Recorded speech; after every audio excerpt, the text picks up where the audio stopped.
Bonjour tout le monde, bienvenue. Alors merci d'être ici aujourd'hui. Mon nom est Chantal Coulombe, je suis présidente et chef de la direction du Collège des administrateurs de société. Et encore à nouveau, je suis très heureuse de vous accueillir afin cette fois-ci de discuter des bouleversements économiques qui sont au cœur de l'enjeu de la gouvernance actuellement, la stratégie que nous devrons en tant que conseil d'administration réfléchir pour l'avenir. Alors, on vous propose cette fois un entretien avec Yann Simon, qui est professeur titulaire de stratégie à FSAU Laval, qui est ancien directeur et membre du CIREL et surtout formateur au Collège d'administrateurs de société. Plusieurs ASC sont au rendez-vous aujourd'hui, alors vous reconnaîtrez le coordonnateur de votre module 2 sur la stratégie. D'abord, bonjour Yann, comment vas-tu? Bonjour Chantal, ça va très bien toi-même? Très bien, merci. Très bien, merci. Surtout avec l'été qui se pointe cette semaine, ça va faire du bien à tout le monde de se réchauffer un peu. Donc, merci d'avoir accepté de contribuer à développer, parfaire nos compétences comme administrateur, administratrice. C'est très important pour le collège de continuer à jouer son rôle de façon continue à l'intérieur de ce que l'on vit présentement. Donc, comme on se l'est dit, on a travaillé sur 4 grands thèmes en fonction de toutes les questions qu'on a reçues. Alors, d'entrée de jeu, je te cède la parole. Quelle pourrait être la lecture juste du contexte actuel où, en fait, on en discutait hier, l'incertitude peut en fait être considérée par plusieurs comme étant la seule certitude que nous avons présentement. Ah oui, tout à fait. Et dans une période d'incertitude aussi forte, en fait, on s'aperçoit que la gouvernance est plus que jamais nécessaire. La saine gouvernance, encore plus. C'est-à-dire que, tu l'as mentionné, Chantal, on est dans un environnement où la visibilité sur les affaires est très, très difficile. Il y a énormément d'incertitudes. On voit déjà des tendances se dessiner. Hein. On voit, par exemple, que le commerce électronique est devenu un incontournable. On voit que beaucoup d'organisations revoient leur mode d'organisation, leur mode de gouvernance aussi, parce qu'on parlait beaucoup au collège des conseils électroniques, entre guillemets, là, ou des conseils réalisés en ligne. Eh bien, c'est devenu une réalité du jour au lendemain avec le confinement.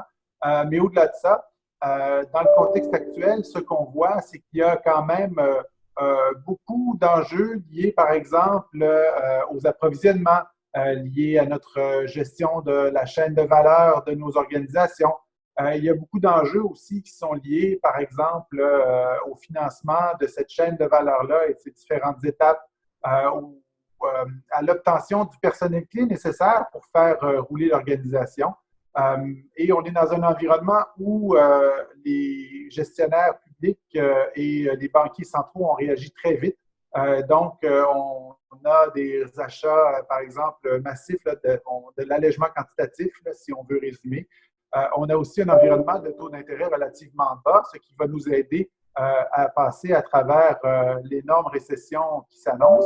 En fait, ce qui est difficile par les temps qui courent, c'est que on a intuitivement le sentiment qu'il y aura beaucoup d'entreprises en difficulté et on n'a pas encore frappé la vague d'entreprises qui seront en grave difficulté encore parce que il y a beaucoup de programmes d'assistance gouvernementale et des délais de paiement chez certains fournisseurs qui permettent d'encapsuler un peu la situation, mais il reste que il faut si vous passez l'expression, se préparer au pire et espérer le meilleur. Oui, se préparer au pire, espérer le meilleur. Alors, tout un contrat pour les administrateurs à cet aspect-là, la stratégie. C'est vrai que ce que tu dis, on a plusieurs mesures présentement qui permettent à une grande partie des organisations, des entreprises de fonctionner. Évidemment, le mot étant mis entre crochets, mais stratégiquement, pour la suite, la gouvernance, la stratégie, le processus stratégique va être appelé à évoluer. On a plusieurs questions qui nous ont été soumises, notamment François Laroche qui nous disait comment on va transformer ce processus stratégique-là. Quels vont être les nouveaux paramètres qu'on devra considérer comme conseil d'administration? Ton avis sur ça? Ah, ben, il y a beaucoup de paramètres. D'abord, il faut savoir que les règles de base tiennent toujours. D'abord, la saine gouvernance, mais aussi le fait que les membres de conseil sont là pour une raison principale, c'est-à-dire la création de valeur. Donc, en tant que conseil comme groupe, mais aussi en tant qu'administrateur individuel. Et ça, je dirais que ça ne changera pas. L'autre chose très importante qui va se produire, c'est que vous vous souvenez sans doute qu'on avait déjà eu des discussions à ce sujet-là, Chantal. L'administrateur c'est toujours entre deux pôles. D'abord, son rôle de fiduciaire qu'on lui reconnaît et qui était, ma foi, très omniprésent dans les années 70, 80, voire même 90. Mais on voudra des administrateurs qui vont vers l'autre opposé du spectre de plus en plus, c'est-à-dire des administrateurs qui jouent un rôle éminemment stratégique. Pas un rôle stratégique au sens où ils prendront en charge du processus de planification stratégique, mais un rôle stratégique au sens où ces administrateurs-là sauront interpeller la direction comme il se doit pour trouver des nouveaux modes de création de valeur. Par exemple, si vous imaginez une entreprise de commerce de détail, eh bien, sur cette transition en ligne qui s'est faite plus rapidement au sud de la frontière que chez nous. Les administrateurs interpelleront les gestionnaires beaucoup plus sur les modèles d'affaires, leur robustesse, leur résilience. Par exemple, comparer, pour rester dans le commerce de détail, toujours les détaillants très spécialisés dans les articles de sport, par exemple, par rapport aux grandes surfaces qui avaient des activités d'épicerie et qui servaient de canal de distribution pour d'autres types de niches dans le commerce de détail. Donc, il y a là un examen important à faire, à la fois de vos canaux de distribution comme entreprise, mais aussi de votre chaîne d'approvisionnement. Et le conseil, si on veut, avec COVID, puisque de plus en plus, on commence à parler pas de l'avant et de l'après-COVID, mais bien de l'avec-COVID. Eh bien, le conseil avec COVID sera un conseil qui sera très proactif, qui augmentera sans doute beaucoup ses interactions avec la direction, qui n'hésitera pas à avoir recours à divers comités, divers spécialistes, à se faire appuyer pour naviguer dans cet environnement incertain-là, pour aider la direction à trouver les modulations au modèle d'affaires qui permettront de passer à travers la tempête et d'avoir une entreprise qui sera beaucoup plus robuste.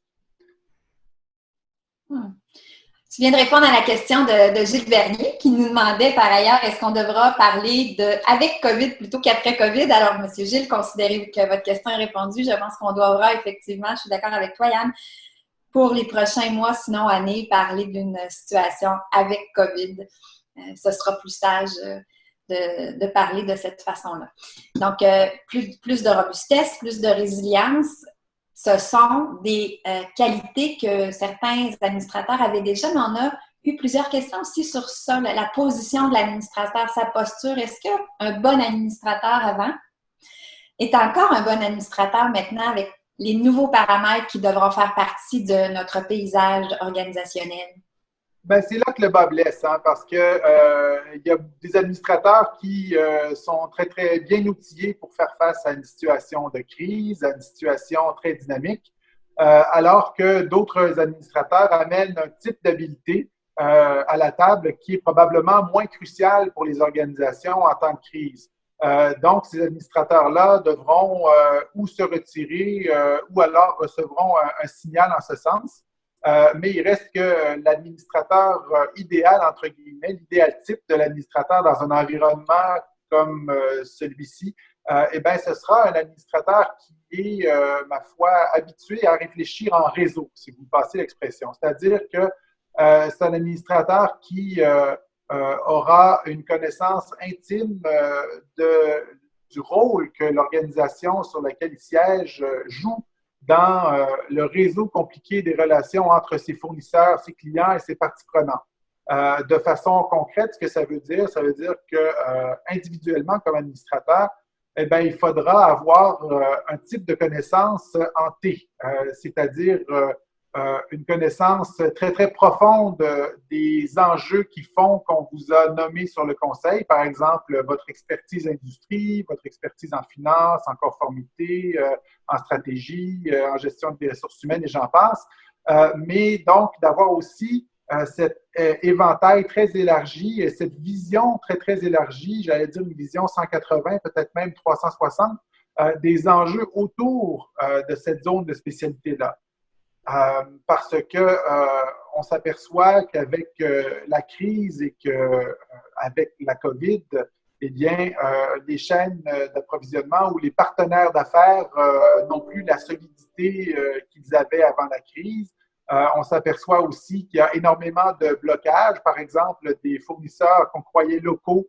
On a soudainement découvert qu'ils s'approvisionnaient à l'étranger, qu'il y avait des ruptures dans certains cas, qui nuisaient parfois même à l'entreprise et à la livraison de ses produits et services. Donc, une compréhension fine de ce qui peut bloquer à des endroits inusités et de comment ces blocages-là peuvent affecter cette création de valeur de l'entreprise et comment ces blocages-là peuvent aussi avoir un impact majeur sur la stratégie. Ou même de forcer les organisations à réfléchir sur des items fondamentaux comme la mission ou la vision de ce que sera l'organisation dans un environnement avec COVID ou dans un environnement post-COVID. Ça amène une question de Jacques Topping, Yann, que je me permets de te poser avant qu'on passe au quatrième thème dont on souhaite discuter, mais la balance décisionnelle d'un administrateur entre la santé de son personnel et la santé de l'organisation. À ce moment-là, tu vois ça comment? En fait, je ne la vois pas du tout indissociable parce qu'il faut d'abord réfléchir à la santé des gens comme condition préalable à la santé de l'organisation. Si je regarde, par exemple, certaines impositions qui ont été faites au sud de la frontière, par exemple, pour les ouvriers des abattoirs de grandes multinationales qu'on a littéralement forcés à travailler suite à un décret présidentiel, eh bien, on n'est pas dans un modèle de gouvernance ici qui est idéal et qui permet à l'organisation de créer de la valeur comme il faut. C'est-à-dire qu'on met un diachylon sur une situation, mais qui va finir par exploser un peu plus tard, dans quelques semaines, quelques mois. En fait, il faut d'abord, parce qu'une organisation, c'est des gens, se centrer sur les gens, c'est de plus en plus important, parce qu'on s'aperçoit aussi que ces gens-là, lorsqu'on les délocalise, eh bien, ils ont un ensemble de contraintes supplémentaires qu'ils doivent gérer, liées d'abord bon, à leur espace de travail, à la famille, à plein d'enjeux qu'on considérait comme mineurs avant la COVID, mais qui deviennent soudainement très importants parce qu'ils ont un impact important sur la productivité de ces gens-là et sur leur habileté à créer de la valeur et sur la qualité des interactions qu'ils ont à l'intérieur de l'organisation, mais aussi à l'extérieur. Donc, c'est la raison pour laquelle beaucoup d'organisations de classe mondiale en ce moment mettent vraiment l'accent sur leurs employés, sur leurs partenaires et sur leurs administrateurs, mais personnellement et physiquement en termes de bien-être, parce que c'est très, très important pour passer à travers l'incertitude qu'on vit actuellement. Et sans doute qu'on peut aussi ajouter à cette dimension-là toute la réputation de l'organisation. Tu fais référence à certaines organisations du Sud, mais du Sud de notre frontière, qui paraissent pas super bien quand dans cette balance-là, on privilégie pas la santé des gens. Là, il y a cet impact-là non négligeable en situation de crise ensuite. Hein. Non, tout à fait. Et puis, c'est la même chose lorsqu'on réfléchit aussi à la santé financière des organisations. C'est-à-dire que dès qu'un maillon de la chaîne commence à essayer d'y aller à tout pour soi, eh bien, on s'aperçoit très vite que ça fragilise non seulement leur modèle d'affaires à long terme, mais aussi l'ensemble de la chaîne et l'ensemble d'un écosystème d'affaires qui pourrait s'écrouler si un maillon de cet écosystème-là ne souhaite pas réaménager certaines contraintes. Là, pensez par exemple aux relations actuellement difficiles entre certains grands propriétaires immobiliers et leurs locataires. Pensez aussi à certaines organisations qui sont dans des modèles de redevances et qui se voient forcées de continuer de verser certains types de redevances alors même qu'elles n'ont plus de revenus. Donc, vous avez des situations qui nécessiteront beaucoup de compréhension fine des modèles d'affaires de chacun et de comment ces modèles d'affaires-là, disons, interagissent. Parce que, faut le dire, la relation entre tous les maillons de l'écosystème de création de valeur, elle est symbiotique. Et donc, si un maillon de la chaîne tombe, eh bien, ça risque d'avoir des conséquences importantes. Bon, imaginez, par exemple, qu'un détaillant physique soit forcé de fermer. Pensez à Aldo qui s'est protégé de ses créanciers récemment pour se réorganiser.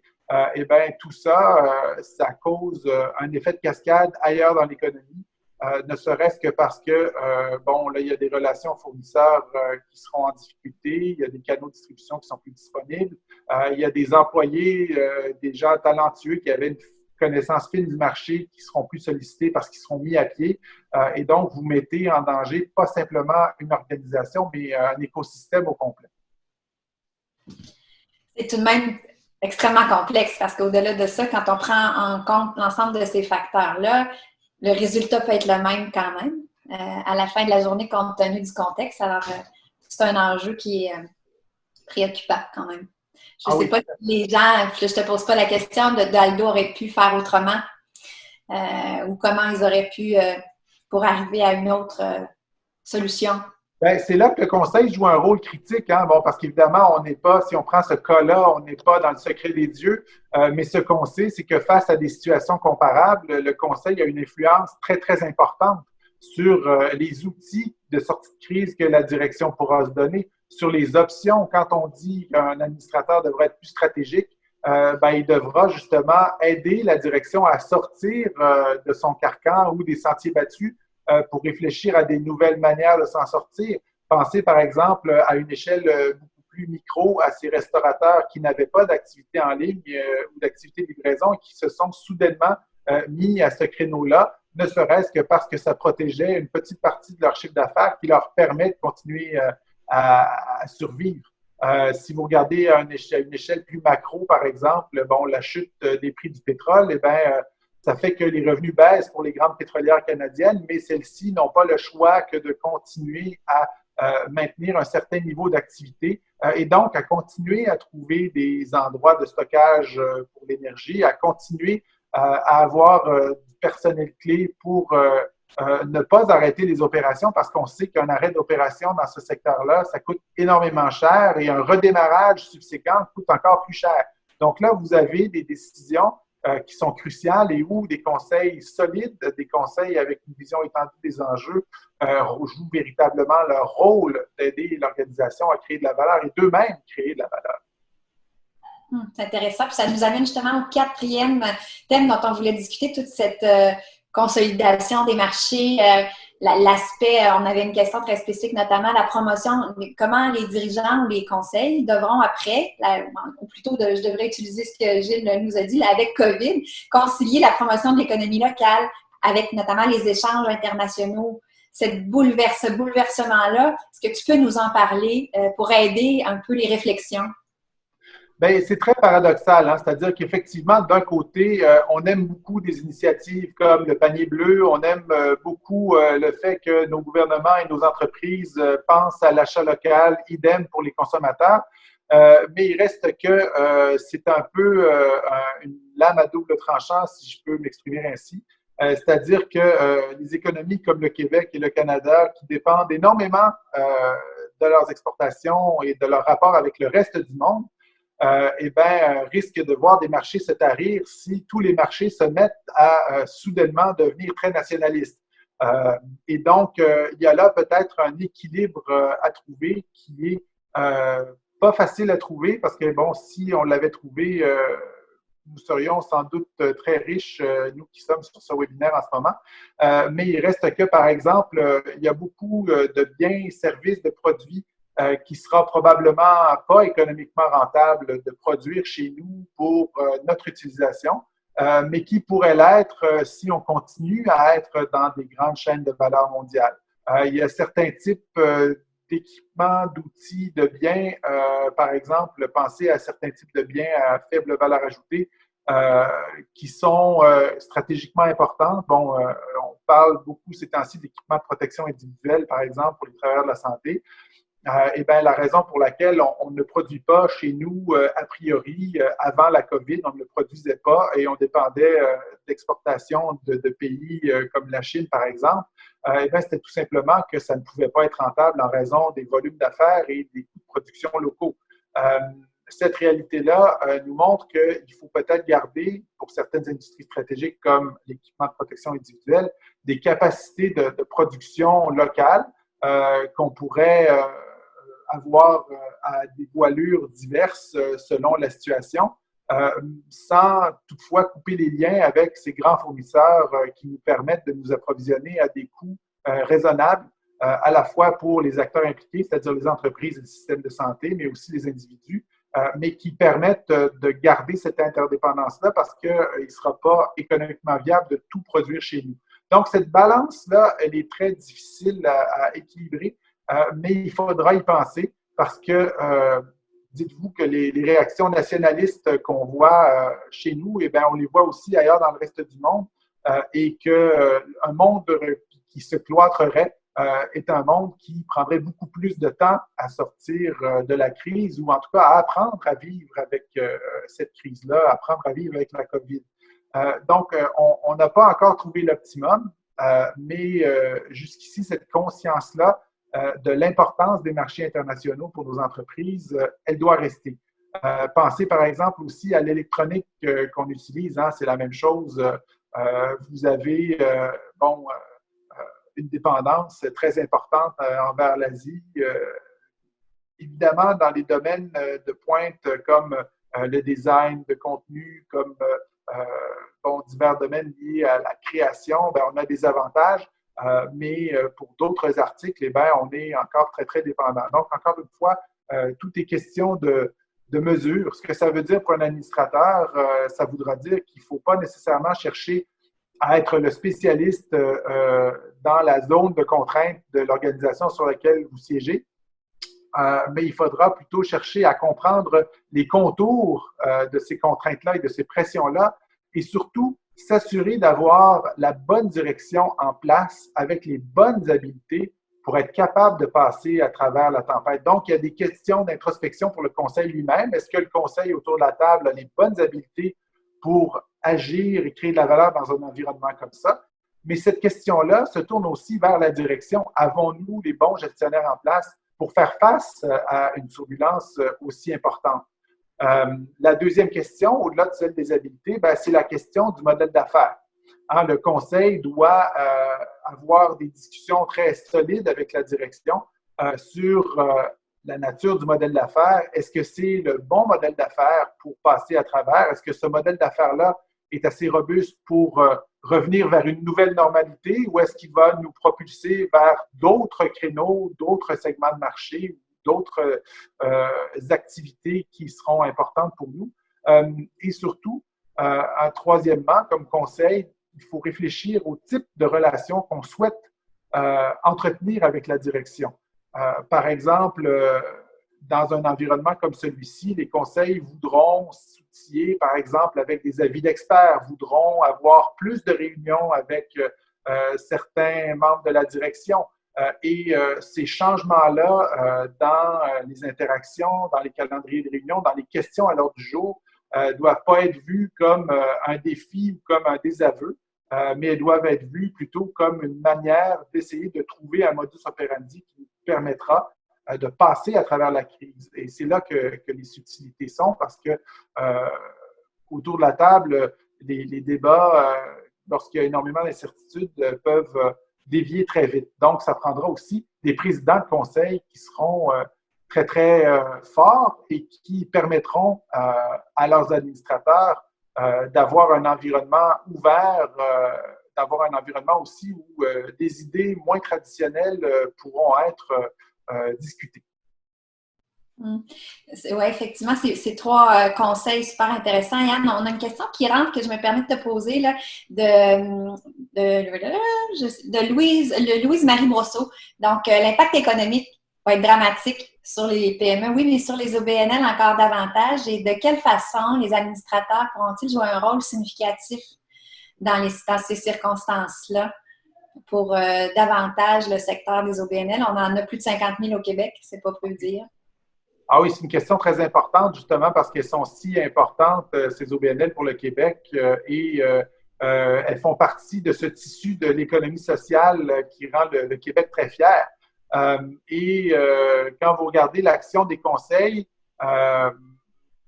toute personne qui a siégé sur un conseil d'OBNL, à un moment ou à un autre, a dû déposer sa casquette d'administrateur pour ensuite mettre la main à la pâte de concert avec la direction. Et donc, ce qu'on voudra des membres de conseil, c'est qu'ils soient, on le disait en début de conversation, plus stratégiques. Par exemple, plus stratégiques dans l'aide à ouvrir des portes, trouver des nouveaux donateurs, plus stratégique dans l'aide pour trouver la bonne ressource qui va nous permettre de passer à travers la tempête. Pour aussi regarder, par exemple, les modèles philanthropiques qui peuvent supporter ces OBNL-là, qui seront probablement pas ceux de l'avant-COVID, mais qui seront probablement différents ou qui consisteront en une panoplie de modèles. Il y aura aussi beaucoup de dimensions à réfléchir sur comment ce membre de conseil-là nous aidera à établir notre stratégie. Par exemple, est-ce que notre zone d'action est encore la bonne? Si vous vous concentrez sur une niche, est-ce encore une niche porteuse pour vous à la lumière des ressources que vous pouvez aller chercher? Et ça, c'est très, ma foi, important de comprendre quelle est la chaîne de valeur, entre guillemets, de cette OBNL-là. Donc, comment est-ce qu'on peut accomplir notre mission et comment est-ce qu'on peut décliner cette mission-là et nos actions pour les clientèles cibles où on a le plus d'impact. Et là, c'est très difficile de faire ces choix-là parce qu'ils sont souvent crève-cœur, ils sont souvent déchirants, mais la crise actuelle appelle à réfléchir ces zones d'action-là et à focaliser sur celles où on a le plus d'impact et le plus de succès. Ça n'exclut pas, évidemment, de travailler avec d'autres OBNL, justement, pour s'assurer que les clientèles qui seront plus desservies seront laissées en plan. Donc, là, il y a un travail, quand on disait l'importance de penser réseau pour un administrateur et pour la direction, ben, elle est d'autant plus vraie dans le milieu des OBNL.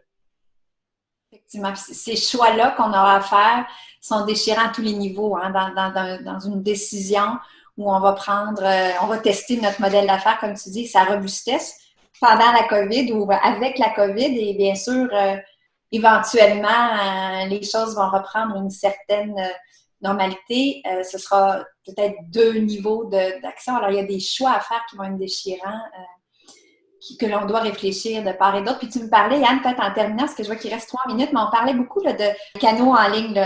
Le fait que ce sera un prérequis maintenant. Ah oui, le commerce électronique, les canaux en ligne, ça va devenir une condition de faire des affaires un peu comme la responsabilité sociale et environnementale est devenue. Et bien, maintenant, ce ne sera plus considéré comme un avantage concurrentiel que de faire affaire en ligne. Ça fera partie de la nouvelle normalité. C'est-à-dire qu'au même titre que, par exemple, on veut que nos organisations avec lesquelles on fait affaire aient certains types de certifications pour s'assurer de leur bonne responsabilité sociale et environnementale, eh bien, le même raisonnement s'appliquera pour les canaux en ligne. C'est-à-dire que ce ne sera plus une question de est-ce qu'on doit faire affaire en ligne, ce sera la question de est-ce qu'on a la bonne action en ligne. Parce que par défaut, les consommateurs, les donateurs, les dirigeants, les parties prenantes s'attendent à retrouver en ligne une expérience qui sera comparable à l'expérience physique que vous aurez. C'est vrai dans le domaine de l'éducation, mais c'est aussi vrai dans le domaine du commerce de biens ou de services où on va vouloir être de plus en plus efficient dans les interactions et les conseils devront s'assurer que les directions mettent de l'avant les bons plans et se doteront des bons outils pour faire cette transition-là accélérée si elle n'est pas déjà faite, ou encore pour en bénéficier encore plus si l'organisation l'a déjà faite. On sait que, par exemple, on en a parlé plus tôt en conversation, dans le commerce des détails, ceux qui avaient déjà des activités en ligne avaient une longueur d'avance sur leurs concurrents. Et donc, on voit que ces canaux-là sont de plus en plus importants, que ce soit pour les industries qui sont orientées directement vers le consommateur, mais même si vos partenaires d'affaires et vos clients sont des entreprises, eh bien, c'est une tendance qui se confirmera de plus en plus. Pour les OBNL, ça peut être une piste intéressante où, à première vue, on pense que c'est pas quelque chose qui est envisageable de travailler avec des canaux en ligne. Il y a une manière de se réinventer parfois. Il y a une manière de se réinventer à des coûts raisonnables par ailleurs, mais c'est clair que cette transition-là, elle ne se fera pas gratuitement, mais elle peut se faire avec beaucoup de sueur et pas seulement des dollars. Mais il faut réaliser que, par exemple, le donateur d'aujourd'hui, de demain, s'attend à pouvoir facilement, en quelques clics, faire des dons en ligne. Celui qui reçoit les services, souvent, même dans les clientèles, qu'elles soient défavorisés ou non. Statistiquement, on s'aperçoit, par exemple, que les gens sans domicile fixe ont quand même accès à des téléphones intelligents pour réaliser certains types de transactions. Donc, il y a là des canaux inhabituels qui sont souvent sous-exploités, qui pourront permettre de faire baisser le coût moyen de faire des affaires pour ces types d'OBNL-là, mais qui devront aussi nécessiter de repenser le modèle d'intervention, le modèle de levée de fonds et le modèle de gouvernance dans son ensemble. Merci infiniment. Il est 12h01, alors on est fidèle à nous-mêmes. Yann, merci. Ce fut hyper intéressant, enrichissant. Prenez quelques minutes pour prendre des notes et peut-être prendre un takeaway comme à chaque fois qui vous permettra de réfléchir à la suite de vos activités d'administrateur et d'administratrice. Vous êtes important dans la suite ou dans l'avec COVID. La semaine prochaine, on vous donne rendez-vous le 27 à 11h30 avec Jean-François Lavallée et on va parler de gestion de changement, de complexité, d'innovation qui, en fait, se vit maintenant au quotidien dans nos organisations. Alors, prenez bien soin de vous d'ici là. Merci infiniment, Yann. Prends soin de toi aussi. Et puis, souvenez-vous, la bonne et la saine gouvernance seront toujours à la mode. Effectivement. Encore plus maintenant qu'avant, je pense. Bonne semaine à tous.